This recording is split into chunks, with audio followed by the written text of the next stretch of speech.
दिधले भीमाईने तुम्ही अमृत चाखले, अमृत चाखले.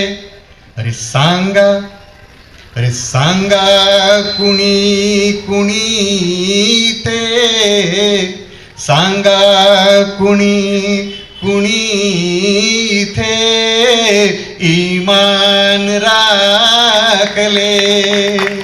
सांगा कुणी कुणी थे ईमान राखले.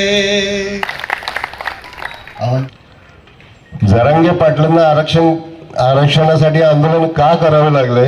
कारण एकमेव कारण आहे की त्यावेळी डॉक्टर बाबासाहेब आंबेडकरांनी सांगितलं होतं की तुम्हाला आरक्षणाची व्यवस्था आम्ही सर्व करतोय, परंतु त्याच वेळेस ह्या मराठ्यांनी त्यावेळेस सांगितलं आम्हाला आरक्षण नकोय.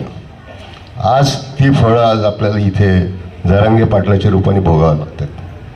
जगातल्या राज्यघटना लिहून देतो, ते लिहिताना सगळ्यांचे मनपूर्वक आभार.